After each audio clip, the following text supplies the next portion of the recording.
அரசியலில் அரியணை ஏறுவதற்கு முன்பே இந்த நீட்டுக்கு எதிரான போரில் முதல் விதையாக விழுந்த அனிதாவின் வீட்டில் தரையில் அமர்ந்த மனிதர் என்னுடைய மாண்புமிகு முதல்வர். உடன்பிறவாத அண்ணனாக நின்று கொண்டிருந்தவர் என்னுடைய மாண்புமிகு முதல்வர். ஒரு நோய் தொற்றில் குழந்தைகள் இறக்கலாம், ஆனால் ஒரு தேர்வு முறையில் இத்தனை குழந்தைகள் இறந்ததை எல்லாம் அம்மா சுட்டிக்காட்டிய போது இந்த அரங்கம் அதிர்ந்தது. வரலாற்றில் முக்கியத்துவம் வாய்ந்த ஒரு நீட் எதிர்ப்பு சிறப்பு தீர்மானத்தை மாண்புமிகு சுகாதாரத்துறை அமைச்சர் கொண்டு வந்திருக்கிறார். அதை குறித்து பேசிய அண்ணன் அவர்கள் கூட எங்கோ பலனடைந்த ஒரு சில குழந்தைகளை சுட்டி காண்பித்தார். ஆனால் பலனடைகிற ஒரு சில குழந்தைகளை விட பாதிக்கப்படுகிற பல லட்சம் அரசு பள்ளி குழந்தைகளினுடைய நலனை கருத்தில் கொண்டுதான் இந்த வரலாற்று சிறப்புமிக்க நீட் எதிர்ப்பு தீர்மானம் கொண்டு வரப்பட்டிருக்கு. பெருந்தன்மையோடு இத்தனை அவதூறுகளையும் தாண்டி மதிப்பிற்குரிய மாண்புமிகு பொதுப்பணித்துறை அமைச்சர் சொல்கிறார், அரசியலை வைத்து இதில் பேச வேண்டாம், ஆக்கப்பூர்வமாக பேச வேண்டும் என்று சொன்ன பிறகும் கூட தொடர்ச்சியாக மாண்புமிகு உறுப்பினர் அவர்கள் அவதூறுகளை அள்ளி வீசுகிறார். நான் சொல்லிக் கொள்கிறேன், அரசியலில் அரியணை ஏறுவதற்கு முன்பே அருமை தங்கை இந்த நீட்டுக்கு எதிரான போரில் முதல் விதையாக விழுந்த அனிதாவின் வீட்டில் தரையில் அமர்ந்த மனிதர் என்னுடைய மாண்புமிகு முதல்வர்.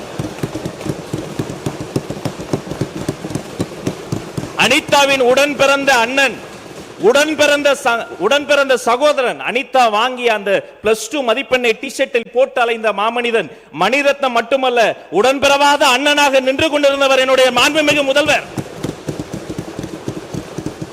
மதிப்பிற்குரிய பொது உடைமை தோழர்களினுடைய தமிழ்நாட்டு அரசியலுக்கு பாலபாடம் எடுக்கக்கூடிய பால நிலத்தில் அந்த போராட்டம் நடைபெற்ற போது அந்த போராட்ட களத்திலே போராடிய அப்பாவி மாணவர்களினுடைய புகழை திருடக்கூடிய ஒரு கூட்டத்தின் மத்தியிலும் கூட என்னை அனுப்பி அந்த போராட்டக்காரர்களை பார்க்க சொன்னவர் என்னுடைய மாண்புமிகு முதல்வர்.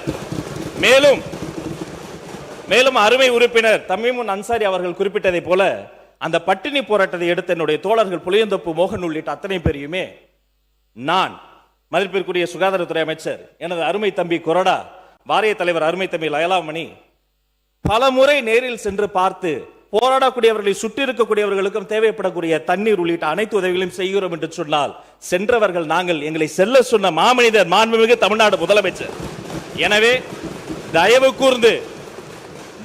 கூர்ந்து உங்கள் அரசியலை அப்பால் வைத்துவிட்டு இந்த வரலாற்று முக்கியத்துவம் வாய்ந்த இந்த தீர்மானத்தை வழிமுடிந்து இந்த மாமன்றத்தில் அனைவரும் ஒருமனதாக நிறைவேற்ற வேண்டும் உங்கள் மூலமாக கேட்டுக்கொள்கிறேன். மாண்புமிகு உறுப்பினர்